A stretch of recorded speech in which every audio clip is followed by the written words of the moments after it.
Yo guys, balik lagi di Uki Kelvin Official bersama saya tentunya Uki. Nah, kita lanjut lagi dalam kumpulan video lagi ya guys ya, kumpulan parodi untuk apa ini ya? Parodi untuk seperti biasa ya, Mulyono ya, parodi dari untuk Mulyono ya. Dan ini kumpulan atau sindiran untuk Pak Mulyono juga, dan ini ada sebuah video yaitu adalah ngakak katanya Fahri Hamzah dan buzzer Jokowi dirujak netizen. Jilat terus Bang Fahri katanya gitu guys. Ini tetap Bang Fahri ya. Nah, videonya seperti apa? Yuk kita langsung simak saja videonya guys. Dan sebelumnya bantu subscribe Uki Kelvin ya. Dan kita mari lihat bareng-bareng videonya seperti apa. Jokowi adalah manusia biasa. Memang ada kesederhanaan yang dibaca oleh publik sebagai Kalian mana paham? Bang Fahri ini memang dari dulu dia udah mendukung Pak Jokowi. Ya bang, percaya. Ya wajar dia memuji. Memang dari dulu. Wajar Dari guys. tahun 2014 sampai sekarang. Sampai sekarang. Jadi kok kalian yang iri, yang angek kalian? Jangan iri kalian, jangan. Netizen.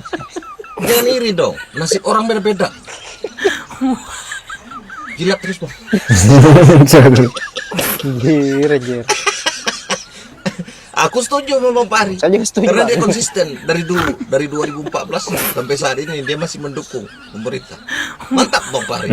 Teruskan Bang. Ini polesan yang sangat indah sekali menurut saya.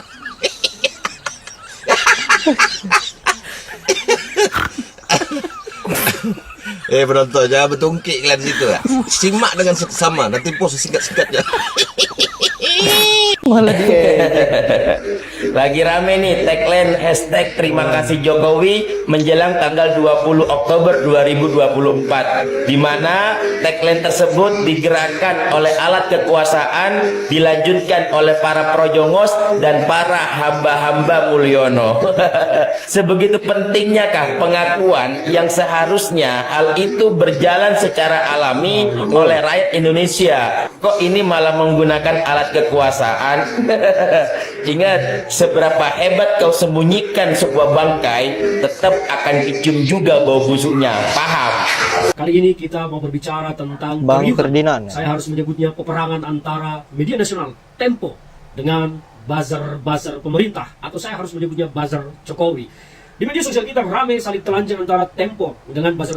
Tempo menuduh bahwa saat ini sedang ada proyek yang dikawangi oleh Kementerian Informatika terkait dengan proyek memoles wajah pemerintahan Pak Jokowi di akhir pemerintahannya dengan tagar yang intinya terima kasih Jokowi. Mereka digembleng, diberikan asupan materi untuk mempublikasikan ke tengah publik bahwa Jokowi berhasil sukses dan melempari akal pikiran segala kesuksesan manusia.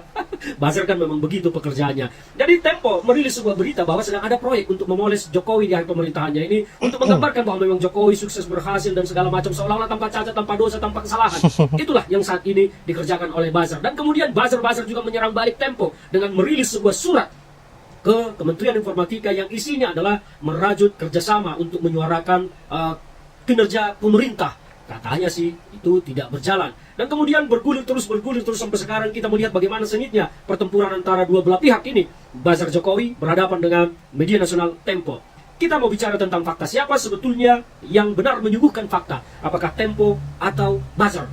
Pertama, Tempo selalu merilis banyak hal tentang Jokowi dan pemerintahannya dengan anak-anaknya. Tempo banyak menyuarakan tentang penurunan skala indeks pemerintahan kita, skala indeks negara kita, terutama soal menurunnya tingkat kesejahteraan kaum menengah yang turun dari 24% menjadi 17%, artinya turun sekitar 7%. Dan ini kalau 7% dikalikan dengan penduduk Indonesia, artinya ini sekitar 20 juta lebih yang menurun dari kelas menengah menjadi ke bawah. Tempo juga merilis banyak data tentang bahwa Indonesia salah satu negara yang tingkat penganggurannya tertinggi di ASEAN. Tempo juga merilis data bahwa Indonesia ini salah satu negara yang tingkat kelaparannya tinggi di ASEAN. Indonesia juga merilis tentang pertumbuhan ekonomi kita yang hanya 4,2% dari target 7%. Jauh sekali menyimpang. Tempo juga merilis banyak tentang masalah-masalah yang diduga terkait dengan masalah hukum dan korupsi, yaitu Kaisang dengan gratifikasi jet pribadinya, Bobi dengan gratifikasi jet pribadi juga, dan juga dengan lampu pocong dan lain hal. Lampu pocong. Cabang Blok Medan di Maluku Utara yang diungkap oleh mantan gubernur Maluku Utara Abdul Ghani Kasubah di persidangannya, dan juga dengan Gibran yang menjalin kerjasama dengan sebuah perusahaan jualan online. Dan banyak lagi yang selalu diungkap Tempo, termasuk bagaimana Jokowi mengakali atau selingkuh dengan konstitusi untuk menggolkan Gibran Raka Buming Raka menjadi cawapresnya Pak Prabowo. Dan ini adalah fakta-fakta termasuk bagaimana tingginya pengangguran di tengah masyarakat kita saat ini. Banyak sekali fakta-fakta kegagalan yang disuguhkan oleh Tempo. Ya, itu fakta dan itu kenyataan, itu realitas bangsa kita sesungguhnya. Nah, Buzzer mengembangkan berita bahwa Tempo mengajukan proposal kepada pemerintah untuk mengampanyekan pemerintah. Ya, ini adalah tuduhan Buzzer. Tapi Buzzer tidak pernah berbicara Ngeri ya, tentang Buzzer. keberhasilan pemerintahan Jokowi, tentang pengangguran, tentang menurunnya tingkat kesejahteraan kelompok menengah, kemiskinan, dan juga data-data lain termasuk kelaparan dan segala macam, dan juga kegagalan Jokowi tentang IKN dan banyak hal. Buzzer tidak pernah menyuarakan fakta, tetapi Buzzer hanya menyuarakan ilusi-ilusi yang dibangun dengan narasi-narasi hiperbolik. Contohnya, Jokowi hanya mencangkul tanah satu cangkul saja. Buzzer itu sudah menyuarakan bahwa Jokowi telah menggali sedalam lubang tambang di Kalimantan. Kira-kira begitulah hiperboliknya yang dilakukan oleh Buzzer. Jadi keriuhan yang terjadi sekarang antara Buzzer Jokowi dengan Tempo Media, menurut saya adalah sebuah kejahatan yang sangat sadis terhadap kemerdekaan media. Karena media adalah sebuah lembaga independen yang bebas menyuarakan apapun. Dan dari dulu, sejak zaman Orde Baru, Soeharto pun, Tempo telah terkenal dengan kekritisannya. Tempo selalu berupaya menyuguhkan fakta-fakta di lapangan di tengah masyarakat untuk memberikan pandangan bagi masyarakat kita tentang situasi real yang terjadi. Nah, ini Buzzer tidak menerima ketika Tempo terus menyuguhkan data-data dan fakta-fakta yang bisa kita lihat gamblang di tengah masyarakat kita terjadi. Dibantah oleh Buzzer dengan tuduhan bahwa Tempo pernah mengajukan proposal kepada pemerintah untuk kerjasama menyuarakan keberhasilan pemerintah dan ditolak katanya. Itulah, hanya itu yang disuguhkan oleh Buzzer. Tapi Buzzer Jokowi tidak pernah berbicara tentang apa penyebab turunnya 7% kelompok menengah menjadi ke bawah. 7% itu luar biasa loh. 7% itu luar biasa. Kemiskinan, pengangguran, pertumbuhan ekonomi hanya 4,2% dari target 7%. Dan lain-lain lagi. Banyak sekali kegagalan pemerintah ini. Dan tentang utang-utang kita. Buzzer Jokowi tidak pernah menyuarakan itu. Mereka hanya menyuguhkan selembar kertas surat yang pernah diajukan oleh Tempo. Dan sudah diklarifikasi Tempo bahwa pernah kementerian katanya mengajukan secara lisan, kemudian ditindaklanjuti dengan surat oleh Tempo. Jadi kalau kita berbicara tentang fakta, peperangan antara Tempo dengan Buzzer ini ya jelas.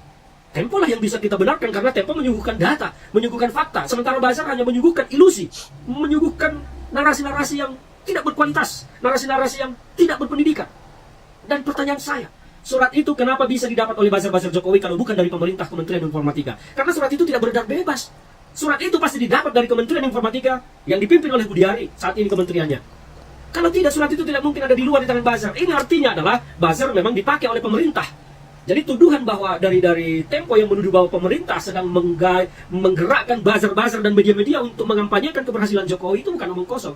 Ini adalah salah satu fakta. Mereka bisa mendapatkan surat yang sifatnya konfidensial antara dua lembaga, Tempo dan Kementerian Informatika, bisa bocor ke publik. Siapa yang membocorkan kalau bukan orang dalam pemerintahan? Nah, itu adalah konfirmasi bahwa memang pemerintah sedang bekerja sama dengan para buzzer yang dibayar untuk mengampanyekan keberhasilan Jokowi.